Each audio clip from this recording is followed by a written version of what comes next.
The areas to the north of Bridgend in mid-Glamorgan were relatively untouched by industrial development until about 150 years ago. This place, Ogmore Valley, was so described by a writer.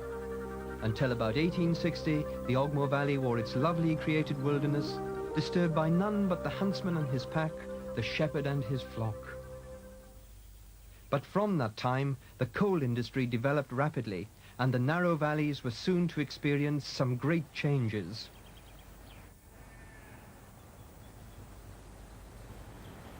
Quarries were opened to provide building material, and narrow tunnels driven into the sides of the mountains towards the rich seams of coal.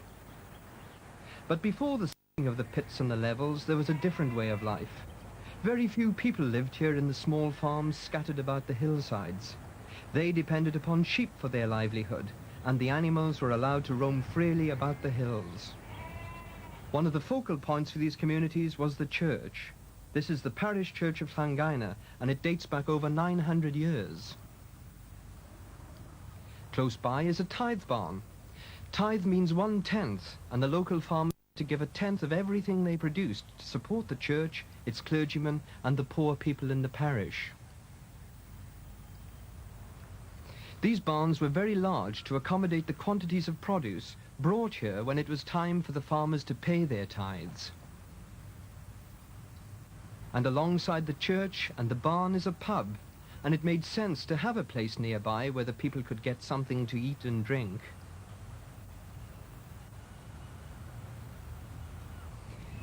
Everything came from the locality, and instead of slates, the tiles of the roofs were made out of the local stone.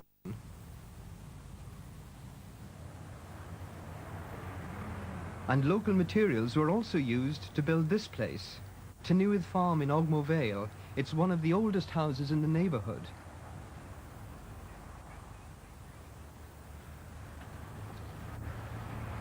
The people who built this farm over 250 years ago chose the place very, very carefully. They selected this position and built the farm into the hillside. It didn't look out over the valley, but into the hillside because there was a particular reason. They wanted to protect it from the winds that carried rain blowing up the valley, so it is a form of protection.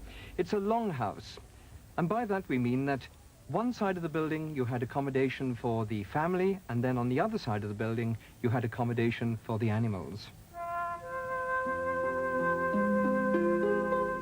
But changes were about to happen, and the way of life that had remained constant for centuries was soon to feel the effect of industrialization.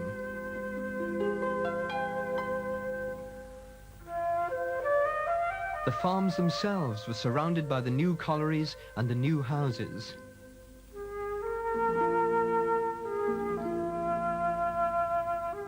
Coal was needed for the hundreds of steam engines in use in Britain and elsewhere, and for dozens of ironworks, so even larger collieries were sunk in an attempt to meet the increasing demand.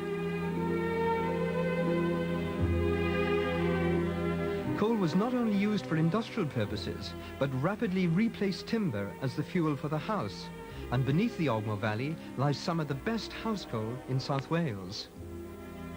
The last years of the 19th century and up until the First World War saw the heyday of coal mining, and thousands of people came to work in the mines.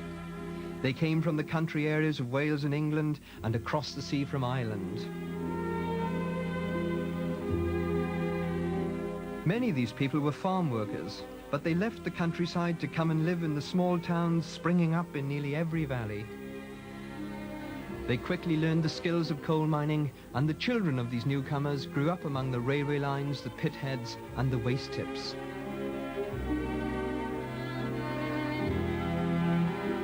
The Ogmore Valley hasn't changed that much since those boom times when the houses spread up and down the valley in long lines. This is the Ocean Colliery in Nantymoel, a strange name to be given when the sea is so far away. But it was opened by the Ocean Coal Company and provided fuel for the hundreds of steamships sailing from British ports. Next to the mine is this row of houses for the colliery officials. And at the end of the street, this very large house for the manager. So the development took place. The collieries were opened and were followed quickly by more and more houses to meet the demands for accommodation.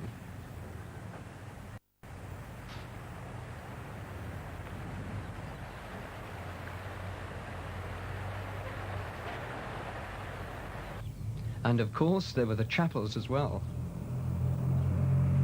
Besides the houses built by the colliery companies, some houses were built by the miners and their families, with funds provided by terminating building societies. They would all subscribe a certain amount of money each week until there was sufficient cash available to start building. Lots would be drawn, and the lucky winner would have his house built first, and then the draw was repeated until all the houses were completed. The first houses in the valley were built on the limited flatlands on the floor of the valley. But gradually the builders ran out of space, and so they had to start building the houses up the side of the mountain. And they did so in this fashion. They built each house just a little bit higher than its neighbor. The material they used was stone, and this again was available locally. And they would employ a mason to build the whole structure of the house, including the very fine work above the windows and the doors. Later on, however, they started to introduce brick into their constructions, and the brick was used for the difficult parts of the houses, the chimney stacks and the edges of the houses. The accommodation in these houses was very limited. You entered into the front door, there was a room on your right, another room behind that, and then a small kitchen, and just 3 small bedrooms. Toilets down the bottom end of the garden. You had to go right the way down the long path to the very end. This street is called Commercial Street, and it certainly lives up to its name, with a public house, banks, shops and houses. At the top end is the railway station, and in the days before the widespread use of motor cars, railways were the main form of transportation.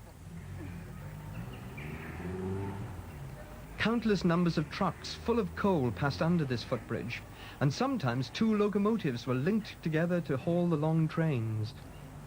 All day and sometimes throughout the night, this station was a hive of activity. Only one line is open now to carry the single train of coal that comes daily from the local colliery.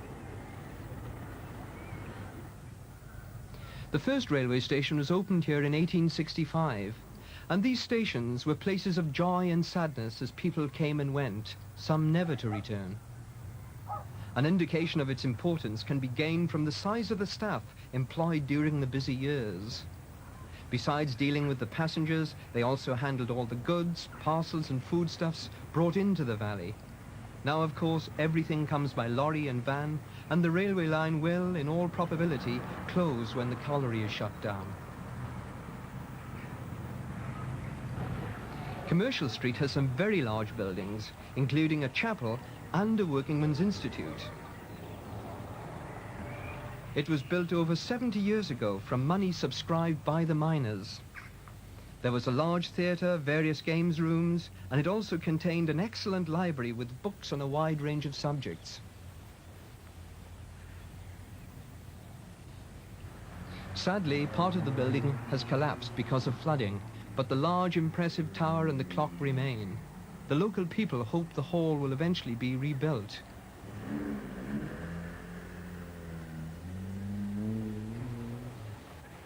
This shop is located in probably the prime position in the valley. That is at the time when railway was the main form of communication. It's immediately opposite the railway station. And in this shop you had a grocery store, an ironmongery, and even a millinery department. And the people who worked in the shop, they actually lived in. They had accommodation on the upper floors. So this indeed was a very, very busy shop. Alas, now, of course, we can see that it's closed down, but it does have a future because the shop has been taken over, it will be preserved, and hopefully again, we will see it open once more. The people worked long hours, from 8 in the morning to 8 at night, and until 10 o'clock on a Saturday night. A familiar part of valley life is the Italian ice cream shop. They were places where the people could meet and were an important part of the social life. Before the days of television, the cinemas attracted the people with the feature films changing twice a week and 2 shows every night, as well as a Saturday matinee.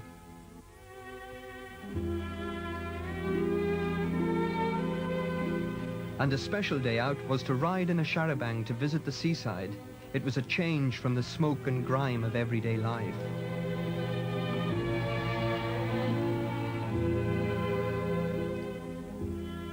But there was a strong sense of community in these valleys, and if help was needed, it was always given, almost without question.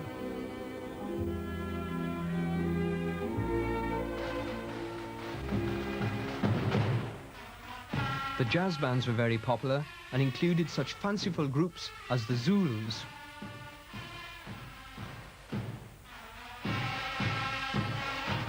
And the Gollywogs, all marching to a strict tempo and in straight lines.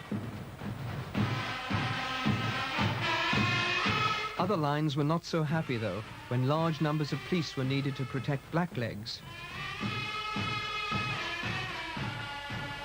Or during the 1920s and the 1930s, when people went on hunger marches because of unemployment.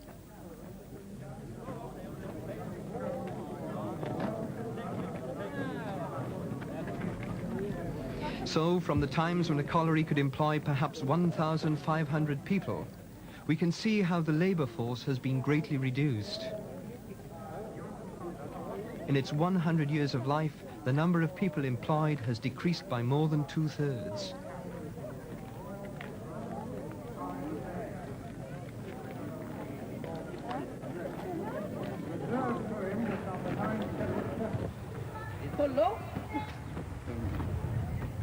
Of course, life in the valleys has changed, and the houses have been modernized and repaired, and bathrooms and kitchens added on.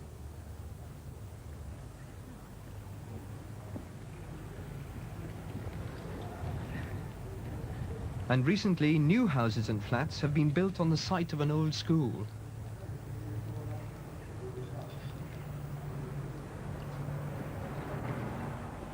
Attempts are being made to provide work for the people within the valley, and here new factories have been built on land reclaimed from the site of a former colliery.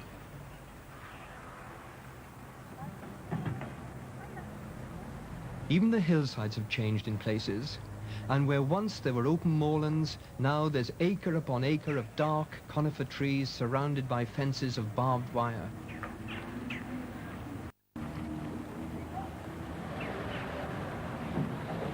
And what of the future of this valley? Well, the new M4 motorway is just over 5 miles away, so perhaps the industry that will attract will help places like this. Who knows, this could be the commuter belt of the 1990s.